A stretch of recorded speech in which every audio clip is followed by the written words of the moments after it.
Marcus Thompson woke up at 5 in the morning like he did every day. He did not need an alarm clock. His body knew when to wake up after so many years of training. He got out of bed quietly and walked to his bedroom window. The sun was not up yet, but he could see the empty street outside his house. His house sat on Elm Street in a neighborhood called Millbrook Heights. It was a nice area with clean streets and well-kept lawns. Marcus had bought the house 3 years ago when he left the military. It was a simple 2-story home painted white with blue shutters. Nothing fancy, but it was his. Marcus made his bed with perfect corners. The sheets were tight and smooth. He had learned to make beds this way in the army, and old habits die hard. Everything in his bedroom was neat and in its place. His closet held mostly plain clothes, jeans, t-shirts, and simple button-down shirts. Nothing that would make him stand out. In the kitchen, Marcus made black coffee and scrambled eggs. He ate standing at the counter while looking out the back window at his yard. His grass was cut short and even. His neighbors often wondered how he kept his lawn so perfect. They did not know that Marcus saw disorder as a weakness. In his old job, small details could mean the difference between life and death. After breakfast, Marcus put on running shoes and went outside. The morning air was cool and fresh. He started running down Elm Street at a steady pace. His neighbors were used to seeing him run every morning. Mrs. Johnson from next door would wave from her kitchen window. Marcus would nod back politely, but keep running. He ran the same route every day, 5 miles through the neighborhood and back. Marcus knew every street, every corner, every house along the way. He noticed things that others missed. The new car parked on Oak Street, the broken fence behind the Miller house, the way shadows fell differently when someone trimmed their trees. These details stuck in his mind without him trying to remember them. When people in the neighborhood talked about Marcus, they said he was a nice man who kept to himself. He was always polite when they saw him at the grocery store or gas station. He said hello and smiled, but he never stopped to chat for long. Some thought he was shy. Others thought he was just private. No one thought he was dangerous. Marcus drove a simple Honda Civic that was 8 years old. The car was clean inside and out, but it was nothing special. His neighbors drove newer cars, bigger trucks, and fancy SUVs. Marcus could have afforded something better, but he did not want to draw attention. Attention had been bad for him in his previous job. At the local coffee shop, the workers knew Marcus ordered the same thing every Tuesday and Friday, black coffee and a plain bagel. He always said please and thank you. He always tipped exactly 20%. He paid in cash and never used his phone while waiting. The young woman behind the counter thought he seemed lonely. She was wrong. Marcus was not lonely. He was careful. The truth was that Marcus Thompson was not really retired from just any job in the military. He had spent 15 years in the most secret part of the U.S. Army. He had been in Delta Force, a group so secret that most people did not even know it existed. Delta Force soldiers were the best of the best. They did jobs that no one else could do in places that no one could know about. Marcus had been in countries whose names he could never say out loud. He had done things that would never be written in history books. He had saved lives and taken lives. He had jumped out of airplanes in the middle of the night and walked through deserts for days without water. He had learned to speak 3 languages and could disappear into a crowd in any major city in the world, but his neighbors did not know any of this. They saw a quiet black man in his early 40s who worked from home doing something with computers. That was the story Marcus told when people asked about his job. He said he did consulting work online. It was not exactly a lie. The government did pay him to review certain types of security reports, but that work only took a few hours each month. The house at 1247 Elm Street had some unusual features that most people would not notice. The windows were made of special glass that was much stronger than normal glass. The doors had locks that cost more than most people paid for rent. There were small cameras hidden in places where visitors would never see them. The security system was connected directly to a private company that employed many former military people. In his garage, Marcus had built a workout area.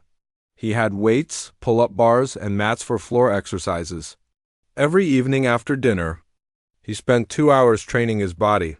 He did the same exercises he had learned in Delta Force. His strength, speed, and reflexes were still as sharp as they had been when he was on active duty. Marcus never told anyone about his military service.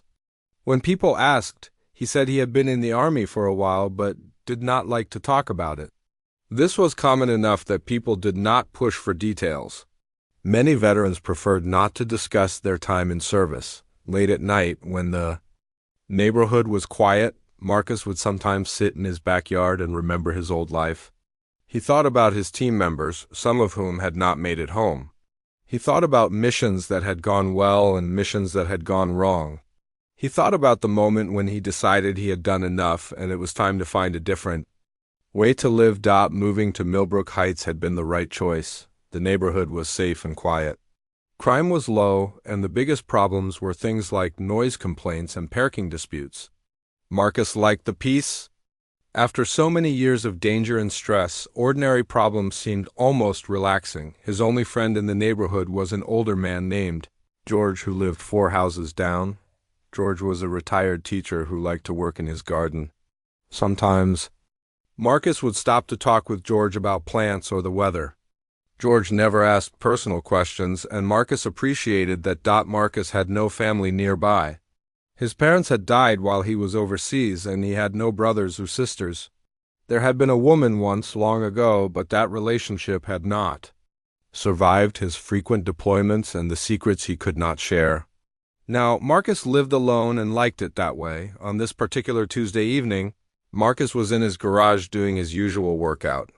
He had finished lifting weights and was working on hand-to-hand combat moves against an imaginary opponent. The garage door was closed and music played from a small speaker. He did not know that 2 police officers were about to make a mistake. That would change everything. Marcus was practicing a complex series of defensive moves when he heard something that did not belong. Even with the music playing, his trained ears picked up the sound of footsteps on his back porch. They were trying to be quiet, but Marcus could hear them anyway. He stopped moving and listened. Someone was at his back door. In his old life, uninvited visitors usually meant trouble. Officer Jake Morrison was having a bad day. He had been a police officer for 6 years, and lately everything seemed to go wrong. His coffee maker had broken that morning. His car had made a strange noise on the way to work. His sergeant had yelled at him for being 5 minutes late. Now he was driving through neighborhoods looking for drug dealers, and he was already tired. Jake was 32 years old and had joined the police force because he wanted to help people. His father had been a police officer, and his grandfather too. It was a family tradition. But the job was harder than he had expected. There was too much paperwork, too many angry people, and not enough time to do things right. His partner for the evening shift was Officer Lisa Chun. Lisa was newer to the job than Jake. She had been a police officer for only 2 years. She was smart and careful, but she still followed Jake's lead on most things. Lisa was 26 years old and had studied criminal justice in college. She had wanted to be a detective someday, but first she needed to learn the basics of police work. The call came in around 7 in the evening. The dispatcher said there were reports of suspicious activity at a house on Elm Street. Someone had called to complain about people coming and going at strange hours.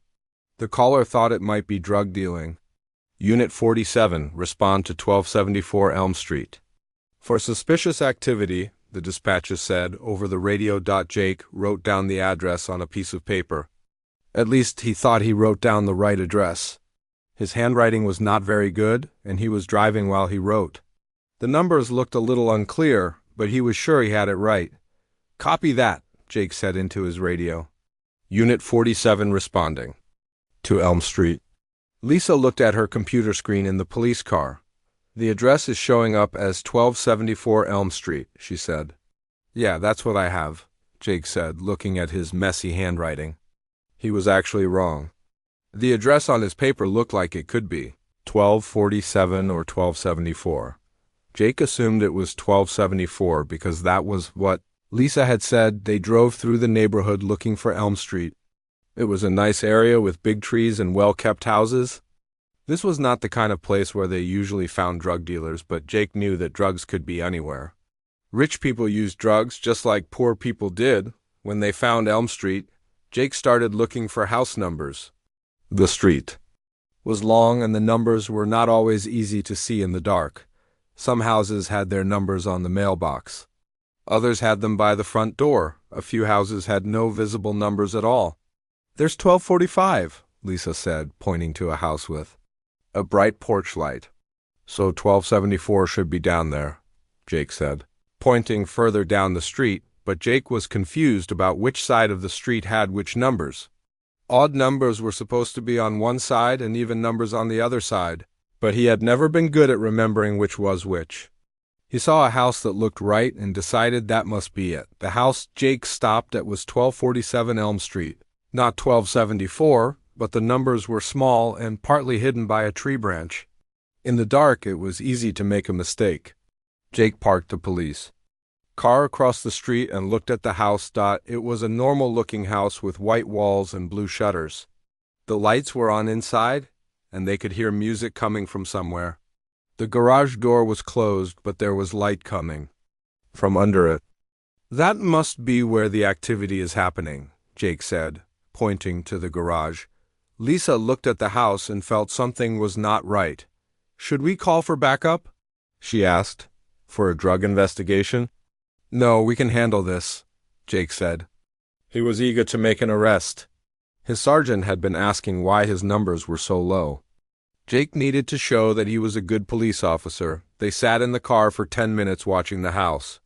They saw nothing unusual. No one came or went. No cars pulled up. The only thing they noticed was the music from the garage and the lights inside the house. "Maybe we should knock on the front door," Lisa suggested. "Drug dealers don't answer the front door," Jake said. "We need to see what's really going on." Jake had an idea that was not a good idea. He thought they should walk around the house and look in the windows. Maybe they could see evidence of drug dealing. Maybe they could catch someone in the act. "I don't think we should do that without a warrant," Lisa said. "We're just looking," Jake said. "We're not searching anything." They got out of the police car and walked across the street. The house had a wooden fence around the backyard, but the gate was not locked. Jake opened the gate quietly and walked into the backyard. Lisa followed, even though she felt uncomfortable about it. The backyard was neat and clean. There was a small patio with a table and chairs. The grass was cut short and even. This did not look like a place where criminals lived, but Jake was determined to find something. They walked up to the back door and listened. The music was louder now. It sounded like workout music, the kind people played at the gym. Through the window they could see into the kitchen. It was clean and organized. There were no signs of drug activity. "I don't think this is the right place," Lisa whispered. "The music is too loud," Jake said. "They're trying to cover up noise from something." Jake tried the back door handle. It was unlocked.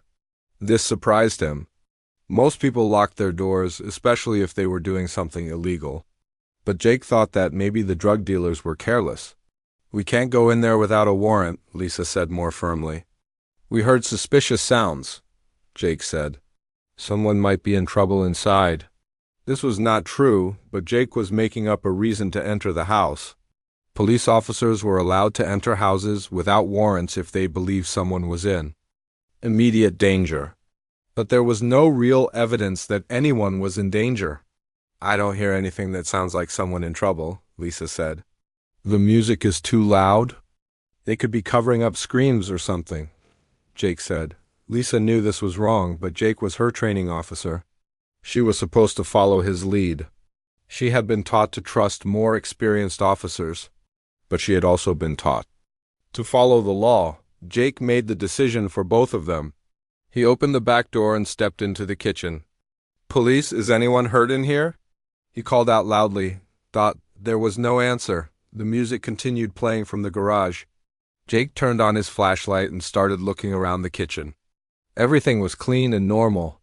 There were no drugs, no weapons, no signs of criminal activity. Lisa reluctantly followed Jake into the house. She kept her hand on her radio in case they needed to call for help. Something felt very wrong about this situation, but she did not know what to do. They moved slowly through the kitchen toward the living room. Their flashlights swept across counters, cabinets, and walls. The house looked like a normal home where a normal person lived. There were no red flags, no warning signs, nothing that suggested criminal activity. "Maybe we should leave," Lisa whispered. "We're already here," Jake whispered back. "Let's just check the garage where the music is coming from." They walked through the living room toward a door that they thought led to the garage. Jake was feeling confident now. He had taken action, and nothing bad had happened. Maybe they would find drugs in the garage. Maybe this would turn out to be a good arrest after all. Neither Jake nor Lisa noticed the small cameras that had been recording them since they entered the backyard. Neither of them realized that every step they took was being watched by someone who had been trained to detect threats and respond to them. In the garage, Marcus Thompson had heard them calling out. He had stopped his workout and was listening carefully. He knew exactly how many people were in his house, where they were, and what they were doing. He had been tracking their movements since they opened his back gate. Marcus was no longer the quiet neighbor who ran every morning and kept to himself. The moment uninvited armed people entered his home, he became something else entirely. All his training, all his experience, all his deadly skills came rushing back. 2 police officers who thought they were investigating a drug house were about to meet a man who had spent 15 years hunting much more dangerous people in much more dangerous places. Marcus turned off his music and listened. He had heard the voices in his kitchen, but now everything was quiet, too quiet. In his old job, quiet moments like this usually came right before something very bad happened. His body knew what to do. Even before his mind finished thinking about it, he moved to a wooden cabinet in the corner of his garage and opened it silently. Inside were things that most people would never keep in their homes: night vision goggles, a tactical vest, communication equipment, and weapons that were not legal for ordinary citizens to own. Marcus was not an ordinary citizen, and these were not ordinary times. Marcus did not take any of the weapons. He did not need them for what was about to happen. His hands were weapons. His body was a weapon. 15 years of training had made every part of him dangerous in ways that most people could not imagine. He moved to the door between the garage and the house. The door was solid wood, but Marcus could hear everything on the other side. 2 people, both trying to be quiet but not knowing how to move without making noise. They were wearing heavy boots and equipment that clicked and rattled with every step. Marcus could tell from their footsteps that they were not professionals. Real professionals moved differently. These people were stumbling around his house like tourists in a museum. They were looking at things with flashlights and whispering to each other. They were amateur hour, but amateur hour with guns was still dangerous. Marcus opened the door from the garage so slowly that it made no sound at all. He could see into his living room where 2 police officers were standing with their backs to him. One was tall and heavyset with blonde hair. The other was shorter and thinner with dark hair. Both had their hands on their weapons. The tall officer was looking through Marcus's bookshelf with his flashlight. The shorter officer was standing near the front window, looking nervous. They were both focused on searching the room and not paying attention to what was behind them. Marcus could have taken them both down in under 3 seconds. He knew exactly how to do it. He had done it before in places where the consequences were much more serious than a couple of police officers making a mistake. But Marcus was not in Afghanistan or Iraq or any of the other places where he had done those things. He was in his own home in a peaceful neighborhood. These were American police officers, not enemy soldiers. They were probably good people who had made a bad decision. Marcus decided to give them a chance to explain themselves before he did anything permanent. He stepped into the living room as quietly as a shadow. Neither officer noticed him. Marcus was 3 feet behind them, close enough to touch them, and they had no idea he was there.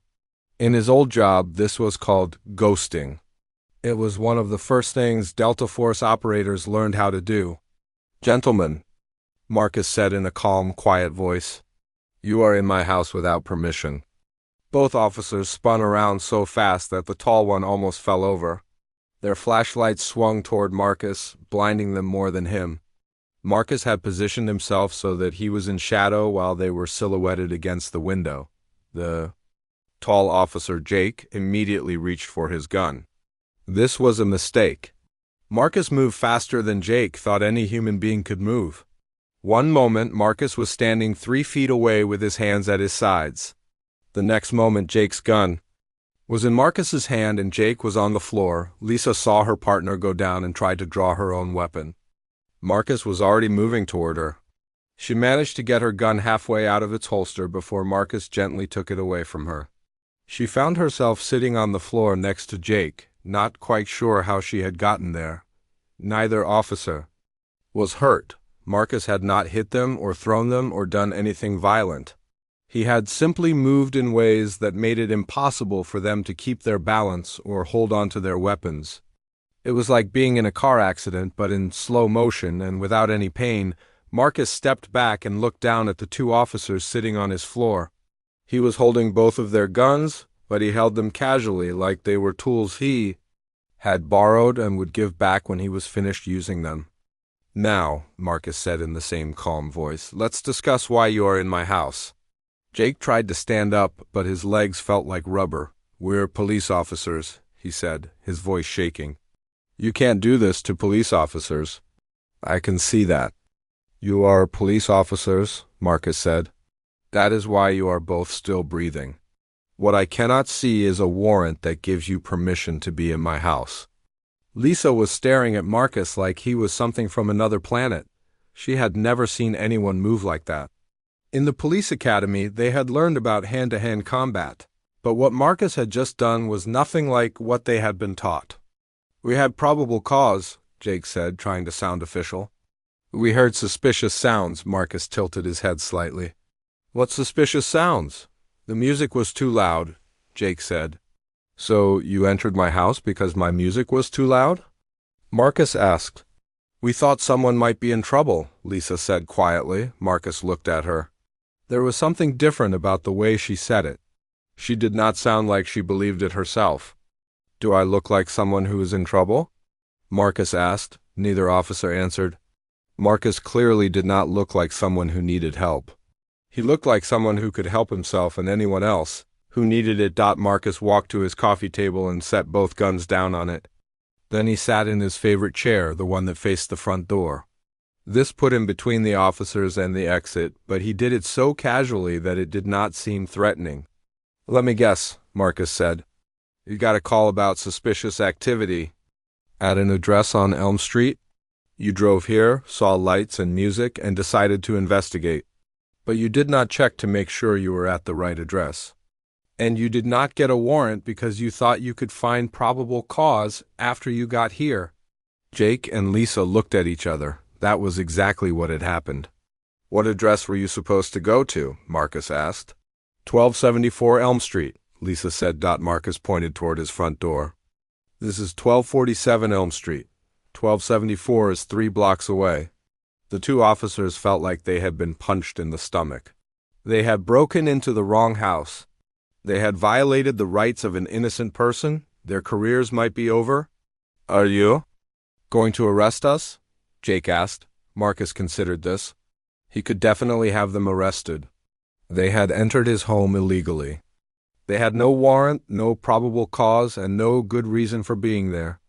Any lawyer would have a field day with this case, but Marcus was thinking about something else. In his old job, when someone made a mistake, the question was not whether they should be punished. The question was whether they could learn from the mistake and become better at their job.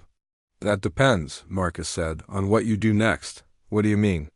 Lisa asked. Marcus stood up and walked to his desk. He pulled out a business card and handed it to Lisa. It was plain white with just a name and phone number. No company name, no title, nothing that would give away what Marcus really did for a living. "Call that number," Marcus said. "Ask for Chief Williams. Tell her that Marcus Thompson would like to speak with her about a training opportunity." Lisa looked at the card. Chief Williams is our chief. I know, Marcus said. How do you know our chief? Jake asked. Marcus smiled for the first time since this whole thing started. It was not a mean smile or a scary smile. It was the smile of someone who knew something that other people did not know. Let's just say that Chief Williams and I have worked together before, Marcus said. She knows what I used to do for a living. What did you used to do? Lisa asked. Marcus picked up their guns from the coffee table and checked to make sure they were safe. Then he handed them back to the officer's grip first. I used to hunt people who were much more dangerous than a couple of police officers making an honest mistake, he said. Jake and Lisa holstered their weapons, but they did not feel any safer. They were starting to understand that they had walked into the home of someone who was way out of their league. Are you going to tell us what really happened here?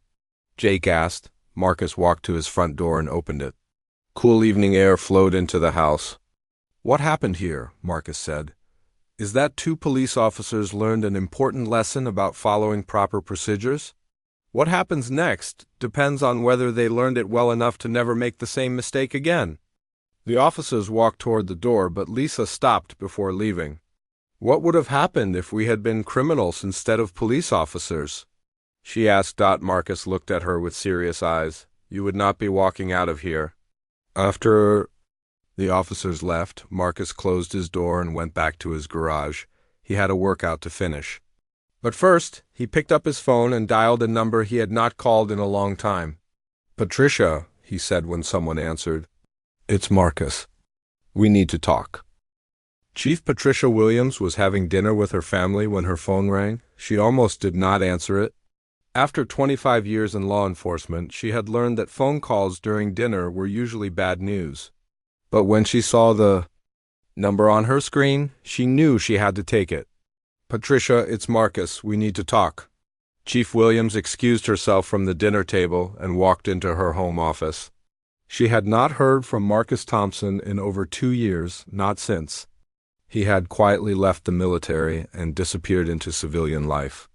Marcus, what's wrong? She asked. 2 of your officers just broke into my house, Marcus said calmly.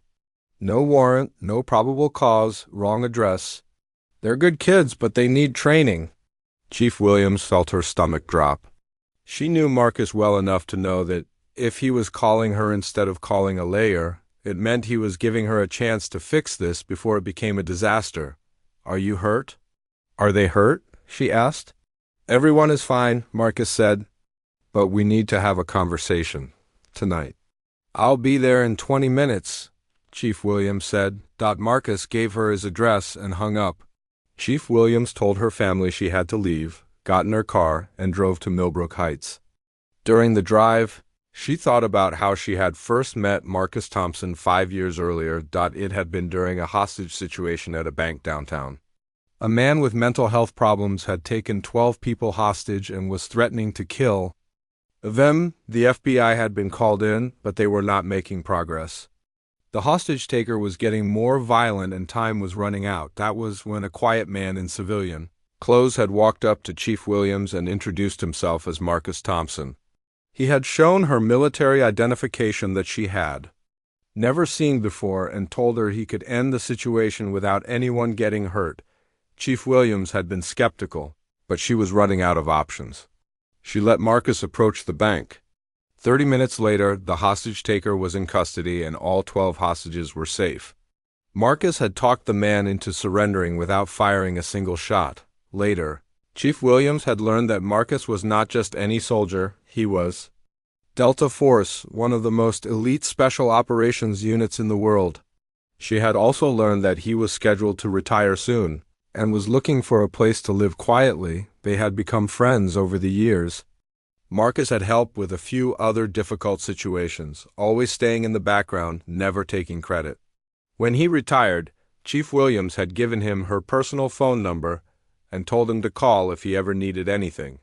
Now, Marcus needed her help, but it sounded like her officers needed his help even more. Chief Williams arrived at Marcus's house and saw a police car parked across the street. She recognized it as one of her patrol units. She parked behind it and walked to Marcus's front door. Marcus answered the door before she could knock. He looked exactly the same as he had 2 years ago, calm, alert, and completely in control of the situation. "Patricia, thank you for coming," he said. "Marcus, I am so sorry about this," Chief Williams said as she stepped into his house. "Don't be sorry yet," Marcus said. "Let's sit down and figure out what happened." They sat in Marcus's living room and he told her the whole story. How Officers Morrison and Chin had come to the wrong address. How they had entered his house without a warrant. How he had disarmed them without hurting them. How he had chosen to call her instead of calling a lawyer. "Where are they now?" Chief Williams asked. "Sitting in their car across the street," Marcus said. "I told them to wait there until you arrived." Chief Williams looked out the window and saw Jake and Lisa sitting in their patrol car. They looked like 2 children who had been caught doing something they knew was wrong. "What do you want to do about this?" she asked Marcus. "That depends," Marcus said.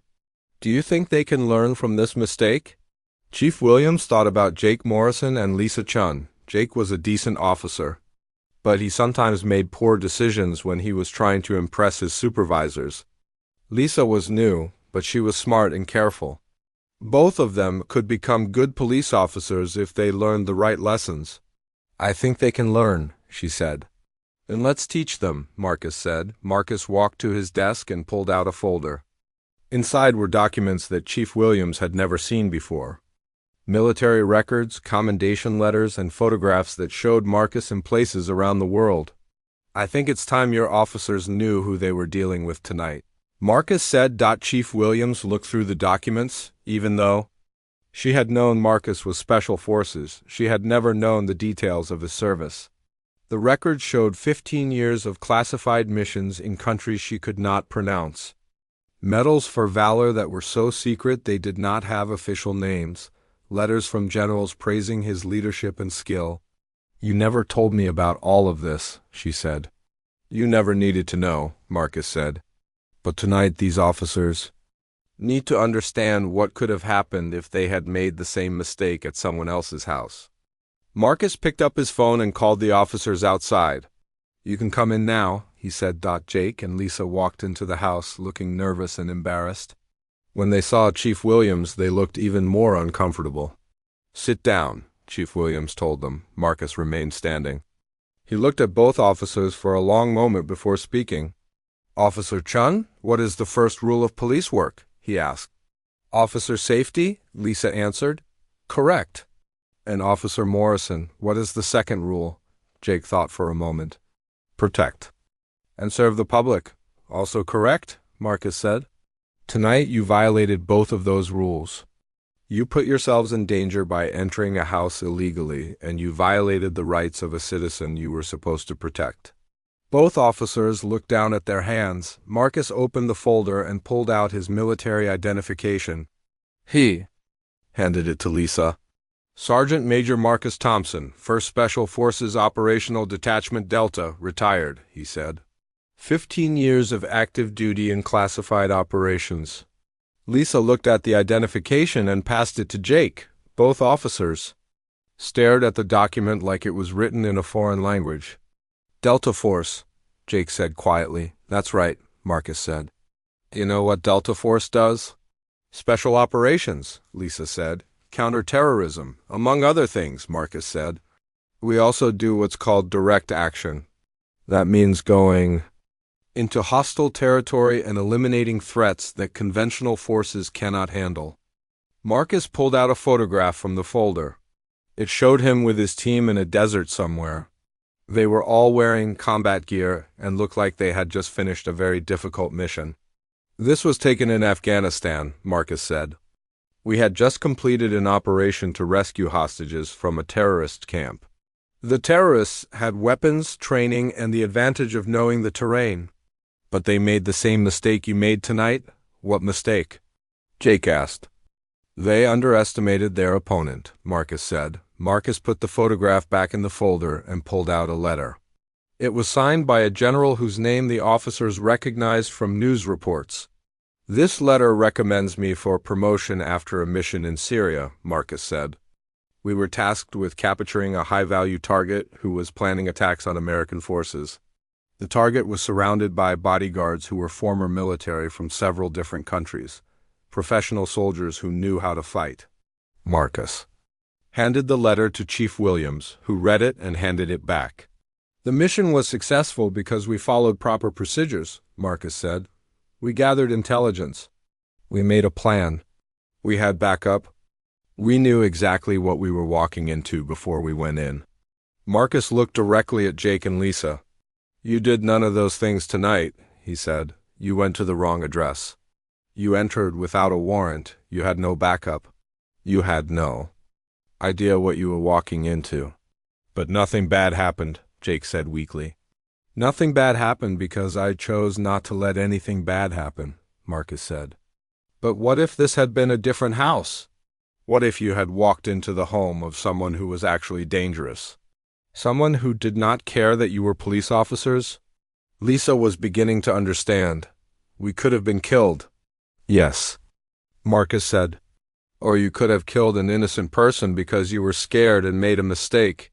Marcus sat down across from the two officers. In my old job, mistakes got people killed, he said. Not just the person who made the mistake, but their teammates, innocent civilians, and sometimes entire missions failed because someone did not follow proper procedures. He pulled out one more document from the folder. It was a death certificate for someone named Michael Rodriguez. Mike was on my team for 3 years, Marcus said. He was a good soldier and a good man.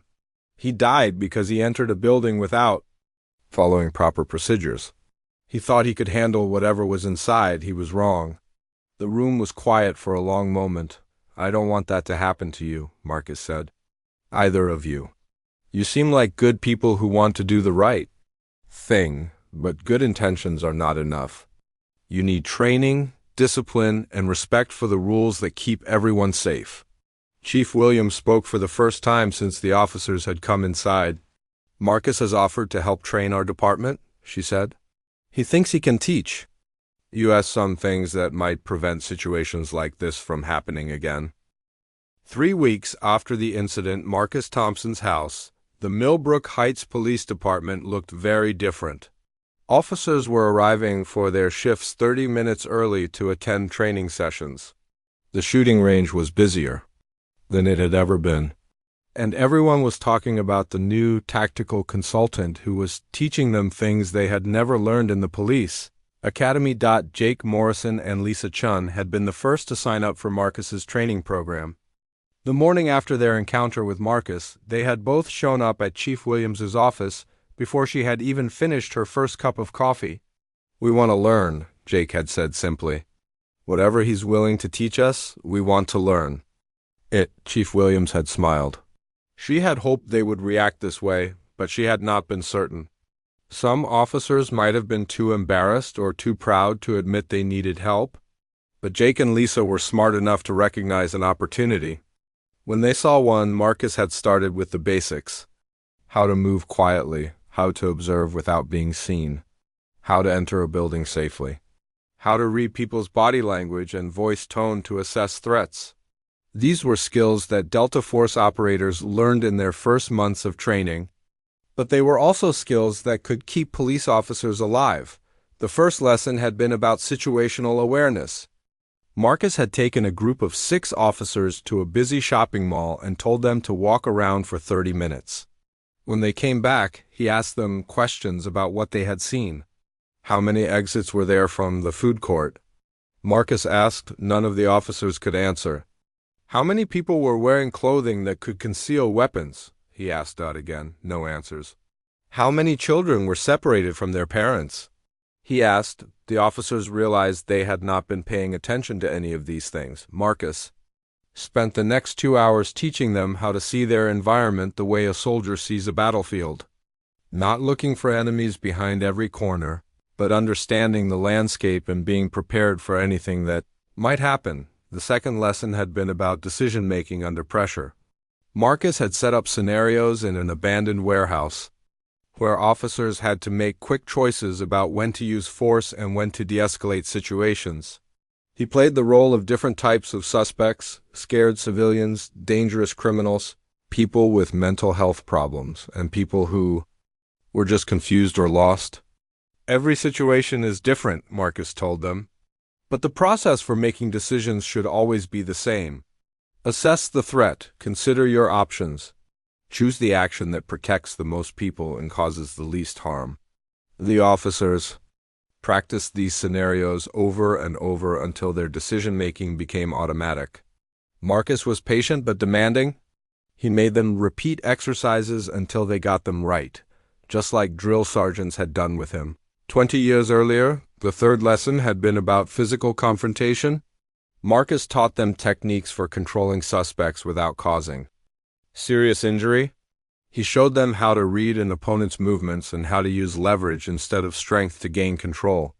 Violence should always be your last option, Marcus told them.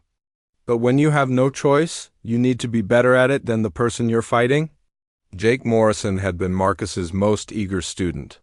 The incident at Marcus's house had shaken him badly, and he was determined never to make such a serious mistake again. He attended every training session and practiced the techniques at home.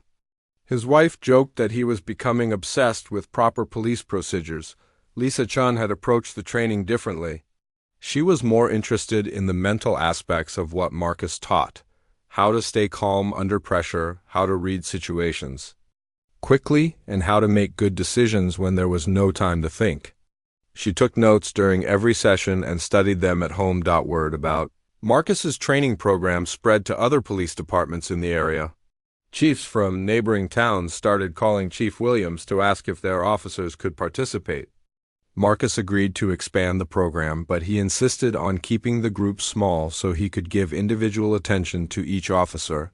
Marcus also started working with the department on policy changes.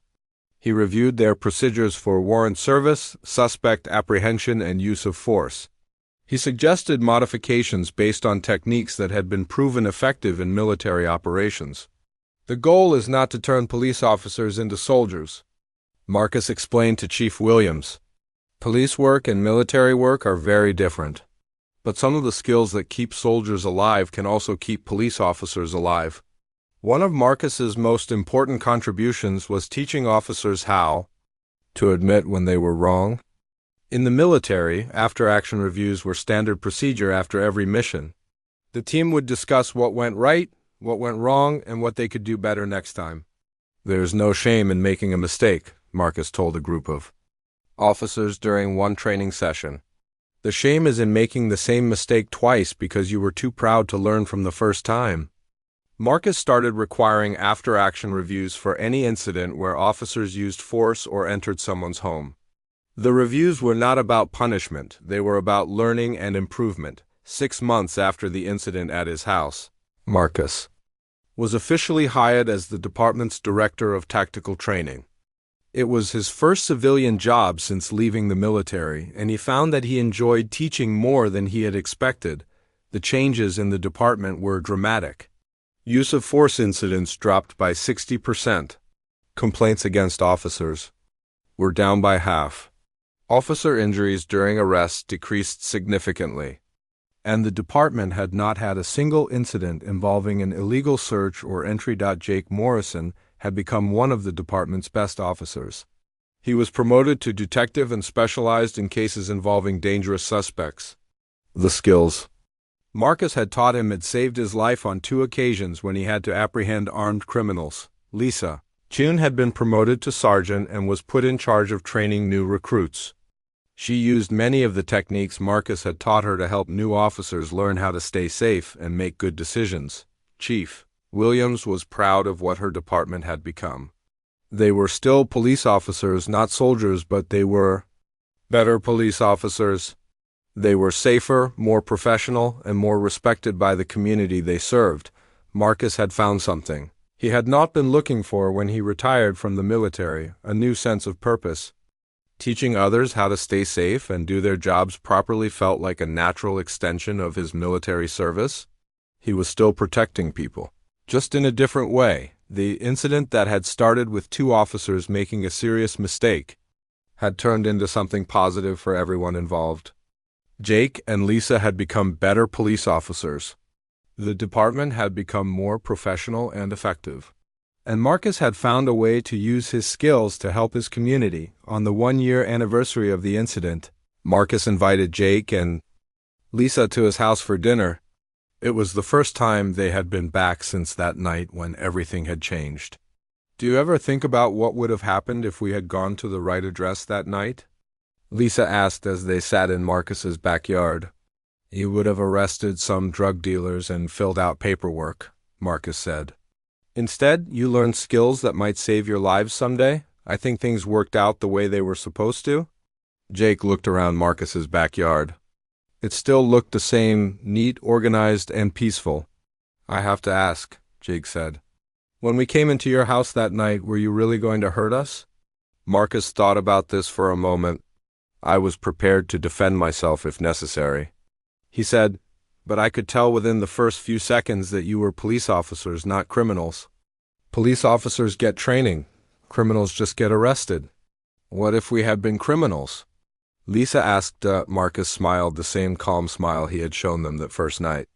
Then you would not be here for dinner, he said. They talked until late. In the evening about police work, military service, and how one unexpected encounter can change the direction of multiple lives. When Jake and Lisa finally went home, they both felt grateful for the mistake that had led them to meet Marcus Thompson. Marcus cleaned up the dinner dishes and went to his garage for his evening workout. As he exercised, he thought about how much his life had changed since retiring from the military.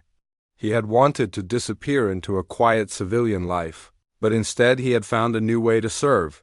Sometimes the best things in life came from the most unexpected places. Sometimes a mistake could lead to something better than what had been planned.